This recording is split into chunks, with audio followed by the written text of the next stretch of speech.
Oi, hoje a leitura comentada do conto Além do Rio Negro, escrito por Robert E. Howard, aqui da coletânea Conan o Bárbaro, volume 3. Vocês repararam, hoje nesse vídeo não é uma resenha do conto, mas sim uma leitura comentada. Daqui a pouco eu explico. Bom, pessoal, com certeza vocês estranharam que aqui é uma leitura comentada e não uma resenha daquele tipo que eu sempre faço, que é mais um teaser, né? Uma provocação para vocês lerem o conto, sem muitos spoilers. Bom, a diferença é que neste volume 3 aqui de Conan o Bárbaro, que aliás é um belo de um catatal, muitos contos dos 7 aqui presentes são gigantescos. Então, realmente são muitas e muitas páginas. E eu achei que ler um conto grande de uma semana para outra seria um exagero, ou quase impossível. Na verdade, tem especificamente um conto aqui de 200 páginas, justamente, né? De uma semana para outra, ler um conto tão grande, eu achei que seria demais. Então eu resolvi fatiar, né? Obviamente. Sempre lembrando, né, que as histórias do Robert E. Howard foram publicadas em revistas especializadas em literatura de ficção científica, de aventura, as Pulp Fictions. E, por exemplo, essa história super grande, de 200 páginas, foi publicada em 5 edições da revista. Ou seja, fica até fácil de eu fazer a divisão aqui, né? Para cada revista eu vou fazer, né, um vídeo separado. E para mudar um pouco também, vou fazer no esquema de leitura comentada, ou seja, vou tentar fazer um apanhado do que eu vou sentindo à medida que a história vai se desenvolvendo.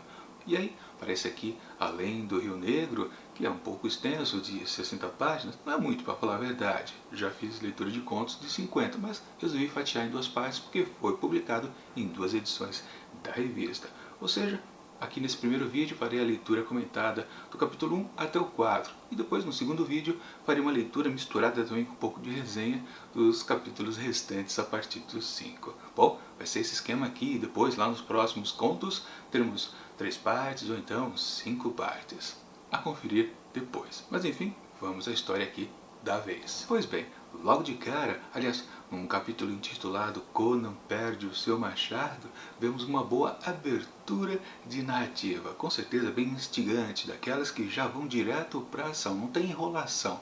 Logo de cara, realmente, nós temos o grande atrativo aqui, com certeza, dessa nova história. Apresentar os fatos sem enrolação, sem muitas firulas. Isso fica um pouquinho para depois, mas não demora muito para acontecer, para falar a verdade. Bom, a aventura se abre com um homem andando pelas selvas e sempre vale lembrar, né? O Howard gosta muito de fazer isso. Ele começa a dizer que um certo personagem está fazendo tal ação. Faz uma descrição do corpo, principalmente viril dele, e logo a gente percebe que num certo momento ele vai dizer e está praticamente nu, a não ser por causa de uma tanguinha pequenininha. Quando ele diz isso, pode ter certeza que ele está se referindo a Conan. Mas, quando ele estava descrevendo o personagem aqui presente, você percebeu, não, esse aqui não é o Conan, pode ser um outro homem.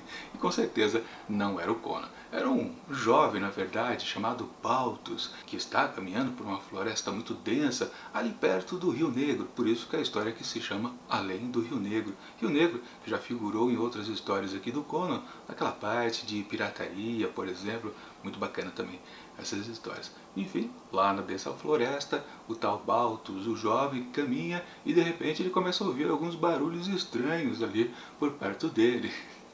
De repente, ao mesmo tempo que percebe que está meio que cercado e será atacado, o vilão da vez, né, o talvez animal que vá atacá-lo, é detido. E claro, né, pelo barulho, provavelmente um corpo caiu ao chão. Ele fica espantado, praticamente apavorado mesmo, mas eis que surge uma voz de longe. Pode vir, não tem problema, o perigo já passou. Então ele caminha um pouco mais, abre a mata e dá de cara com um corpo ali caído realmente ao chão. Um sujeito mortinho da Silva. E eis que sim surge o cara super forte, realmente trajando poucas roupas, mas no caso o que vale que sim, dessa vez é Conan, o Cimério, com toda aquela imponência já conhecida desse grande personagem.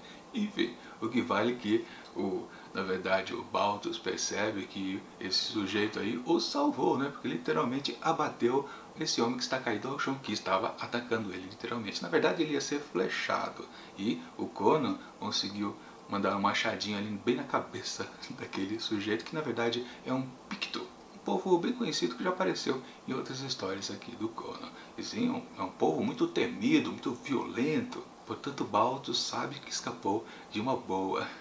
E sim, Conan está ali para proteger não só esse jovem que está perambulando por ali, mas também toda a redondeza. Claro, Conan está ali contratado para prevenir que justamente esses tais Pictos, que são uns guerreiros bem malvadões, fiquem circulando pela região e matem as pessoas inocentes. Mas vamos combinar uma coisa, precisamos sim deixar bem destacado, aquelas terras ali são das bandas dos Pictos. Na verdade, os homens brancos estão invadindo tudo aquilo. Digamos que é uma coisa meio que natural, né? Se você tem suas terras invadidas, você quer atacar esse invasor. No caso aí, então, os homens brancos são também os vilões da história. Também a gente pode combinar com isso. Mas claro, né? Histórias de conquistadores, né? Sempre quem está conquistando é que são os mocinhos da vez. Não importa. O que vale é que perto dali, a alguns quilômetros, existe um grande forte, ou seja, um posto de colônia. Aliás, o próprio Baltus está interessado em meio que trabalhar por ali, como soldado ali naquele forte, ou quem sabe cultivar alguma terra também ali para aquelas bandas. Quando até diz para ele, né, não, é melhor você meio que ser mais soldado do que agricultor, porque aqui não dá muito certo você ficar dando sopa por aí, justamente por causa dos Pictos. Bom, eles estão conversando sobre muitas questões, aliás, que fazem com que a gente entenda bastante todos os povos que existem nas histórias do Conan, a Era Iboriana. Mas de repente se ouve um grande grito de um homem berrando. E claro, Conan vai imediatamente na direção desta inovação, que ele não consegue resistir, obviamente. Afinal de contas, ele estava para proteger as pessoas. Mas quando ele chega lá e Baltus corre atrás dele, obviamente, né? Descobre que tem mais outro homem morto. Claro, dessa vez não é um Picto, mesmo porque não foi o Conan que matou esse daí, mas é um homem branco, um tal de Valérios, um certo comerciante conhecido do Cimério. Enfim, ele percebe, não, aconteceu mais uma vez, é o quinto. E Baltus fica se perguntando, como assim o quinto, né? Daí que ele conta a história então deste Valérios, que fora jurado de morte com mais outros 4 homens. Ele diz que os 4 outros já estavam mortos já há um bom tempo, só faltava morrer este, justamente. Tudo por conta de um mago também Picto, chamado não lembro o nome dele, preciso dar uma olhada aqui. Qual o nome do cidadão? Deixa eu dar uma olhada aqui. Zogazag? É isso? Não, Zogasag. Esses nomes enrolados são bem complicados.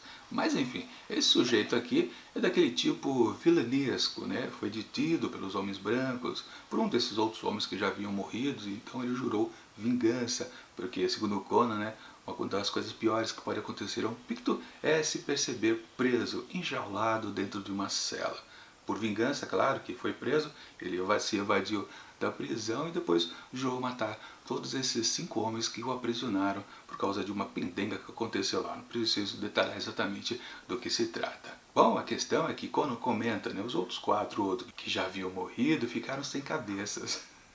E Conan meio que fala, não, esse aqui, o último deles, não vou deixar que leve a cabeça, porque não é bom ficar fazendo feitiço, pois justamente esse tal mago, né, Zag, faz alguma feitiçaria com a cabeça das suas vítimas. Enfim, Conan fica decidido, né, vamos fazer uma marca e levar o corpo do Valérios até o forte. Baltus, claro, ajuda, e no caminho, depois de 1 quilômetro andado, eles percebem mais um grito, só que dessa vez é um grito feminino. Conan, claro, também já corre em direção para salvar a mocinha da vez. Só que quando ele chega lá, Conan é bem orientado de onde vêm os barulhos, né? Ele percebe, ué, cheguei de onde veio o barulho, mas cadê a moça? Cadê a mulher? Ele não acha, de repente ele se manca do óbvio, né? Ele foi enganado, ele corre lá de onde ele partiu, ou seja, de onde estava o corpo morto lá do Valérios, o comerciante, e quando chega lá, o que acontece? Bom, a cabeça do sujeito desapareceu. Pois é, Conan foi feito de trouxa, mas antes que essa cena acabe, ele consegue perceber, e Baltus também percebe, um grande vulto passando ali por cima das árvores, e é aí que Conan manda o seu machado certeiro para pegar o bicho que está atacando, que havia atacado, aliás, né, o Valérios. Mas ele erra. Aliás, é por causa disso que o título do capítulo é exatamente, né, Conan perde o seu machado. É, coisinha meia, mais ou menos. Mas o que importa no final das contas, né? Ali foi a primeira vez que os dois viram um pouco daquela figura que Conan já havia percebido que era um ente um pouco sobrenatural, com certeza. Porque antes, quando haviam encontrado o corpo do Valérios, uma pegada deixava bem evidente que aquilo não era um animal tradicional, comum, possível, real. Não, havia sim uma criatura mística. E é justamente o que eles confirmam lá em cima das árvores, uma coisa meio luminosa, inclusive, uma coisa disforme, difícil de ser definida. Coisa típica, aliás, nas histórias do Conan. E bom, e como o machado não acertou a dita criatura, ela se evadiu, levando a cabeça lá do infeliz. Conan só tem uma solução, mas pelo menos vamos levar o corpo assim sem cabeça mesmo? Serve de prova que o sujeito também está morto. Então eles vão para o forte e assim acaba o primeiro capítulo.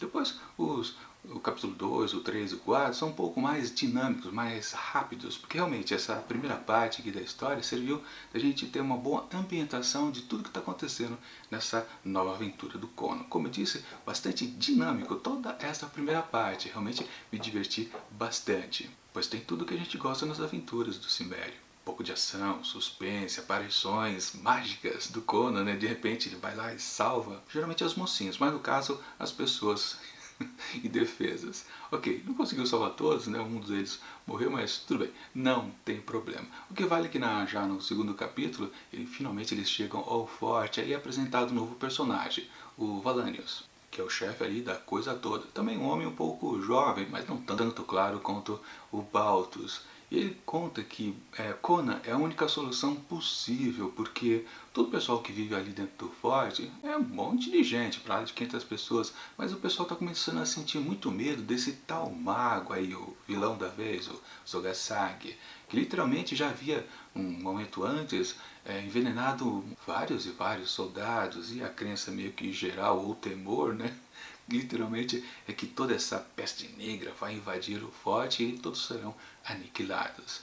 Bom, o chefão ali da vez então diz a Conan: precisamos resolver esse problema.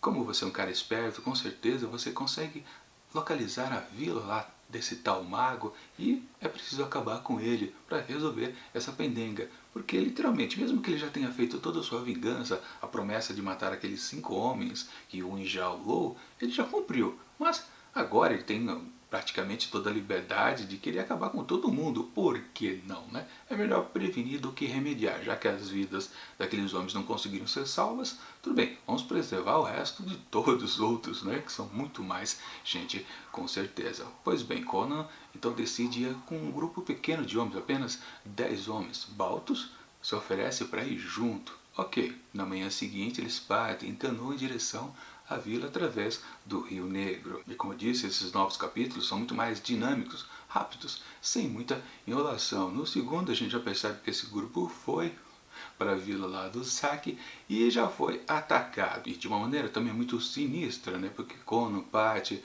junto com mais 9 homens para dentro da mata, enquanto que Balthus fica com mais um 10º mateiro ali nas canoas, né? Só esperando não precisar voltar sem mais ninguém, né? Sabendo que todo mundo morreu nessa nova investida, mas de repente ele percebe, depois que respinga uma água no rosto dele, que o cara que está junto com ele ali nas canoas, o outro mateiro, que claro era também um homem bem parrudo, acabou de ser morto também, da mesma forma que havia sido lá o comerciante, né, com um corte na garganta de orelha a orelha. Claro, ele fica desesperado, mas esse capítulo se encerra com algumas mãos o atacando e ele perdendo a consciência. Sim, sempre o final dos capítulos das histórias de Conan sempre tem um bom ganchinho para a gente continuar a leitura. Já no terceiro capítulo nós percebemos que Balthus está amarrado numa estaca e ele percebe que ao lado dele há várias cabeças empilhadas. E pelas feições ele reconhece que foram os homens que vieram junto com ele e Conan para essa vila aqui do mago. Ele, claro, fica apavorado, mas percebe que ele não é o único vivo. Na verdade, há um outro dos mateiros fortões também preso a uma estaca um pouco mais à frente. E eis que surge o tal mago, fazendo algumas firulas de mago, né? Ali naquela vila de Pictos, né? Pessoas, mas com cara de gente normal, mas de qualquer forma ele está dando o seu show, né? E ele invoca a presença daquela criatura misteriosa que havia matado o comerciante antes, então é possível definir mais um pouco do que é aquela criatura. Uma mistura lá de morcego com urso, sei lá o que, não importa, o que vale é que uma criatura misteriosa, sinistra, e que ataca lá o outro mateiro, não o Baltus, o outro. Então o Baltus sente todo o horror de ver aquele corpo humano ser completamente destroçado. Sim, aquela beleza que são as histórias do Conan, né? Bastante sanguinolência. Até aí, tudo bem. Muito bacana.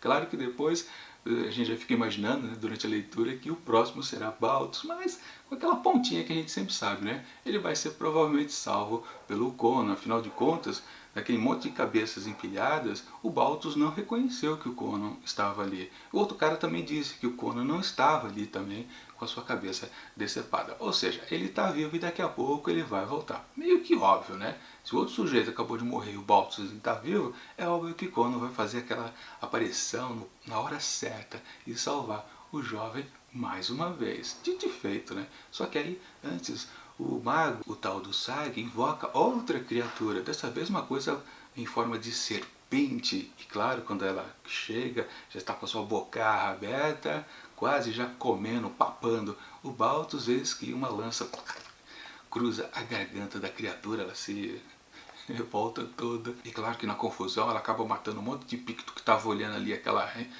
reunião sinistra, né? Aquele ritual, na verdade, macabro, né? Da magia do mago. Enfim, nessa Conan pega Baltus e pica a mula. Na verdade, aí já não é nem o terceiro capítulo, também é o quarto, eu meio que fundi os dois, mas não tem problema, não sei quando foi que uma coisa passou para outra. O que importa é que sim, mais um momento de grande tensão, o capítulo acabando com um belo de um gancho, naquela expectativa de saber o que vai acontecer, tanto com o Conan quanto o Baltus. Claro, esse finalzinho foi meio manjado, como eu disse, meio que estava meio que claro, né, que ia acontecer isso, que Conan ia salvar Baltus mais uma vez. Se bem que de vez em quando o Howard meio que engana a gente um pouco, mas ele não costuma dispensar muitos personagens. Em um outro conto, meio que isso acontece, mas naturalmente a maioria dos personagens que a gente está acompanhando, eles sobrevivem até o final. No caso eu apostei que Baltus ia ficar vivo e realmente ele ficou. Bom, não quer dizer que ele vai sobreviver até o final da história, né? Porque ainda falta metade, mais 30 páginas que a gente vai conferir na semana que vem. E bom, tudo que vimos aqui nesses 4 primeiros capítulos foi muito instigante, vibrante, típico de todas as histórias do Conan. Aliás, sem nenhuma gordura, para falar a verdade, porque eu gostei bastante. Conan também aparecendo logo de cara, sem demorar muito, porque também é uma característica comum às histórias do Howard, ele deixar para o Conan aparecer só depois e apresentar muitos bons personagens antes. Mas aqui é direto ao ponto. Não há um outro personagem principal em destaque, apenas o grande personagem mesmo, Conan, o Cimério. Claro que depois pode ser que apareçam outros personagens interessantes, mas no fundo parece que vamos ter uma história um pouco mais tradicional. Mas como eu disse, na verdade, se você for reparar, esse tipo de estrutura aqui mostrada é diferente das outras. É uma coisa que eu sempre digo a respeito da escrita do Howard. Ele sempre modifica bastante de um conto para o outro. Raramente ele reprisa uma forma narrativa. Ele sempre inventa um jeito diferente de mostrar mais outra aventura do Conan, o que sempre é muito bom. Eu gosto de escritores que variam bastante a sua pegada, para a gente não ficar, inclusive, meio que entediado da sua forma narrativa. Principalmente quando a gente está dentro de um gênero muito específico, a espada e feitiçaria, pois isso faz com que muitas histórias fiquem completamente idênticas. E quando você pega outros escritores que também trabalham com esse gênero, aí você percebe que realmente falta um pouco de criatividade. E se o Howard consegue já se diferenciar na sua forma narrativa, aí realmente é coisa muito boa. Enfim, isso é tudo que eu queria dizer a respeito desse começo aqui do conto Além do Rio Negro. Vamos ver como essa história progride no próximo vídeo. Mas, enquanto ele não chega, eu deixo aqui do lado dicas de outras resenhas que já aconteceram aqui dentro do projeto Contos do Meio Dia, edição 2020. E tchau!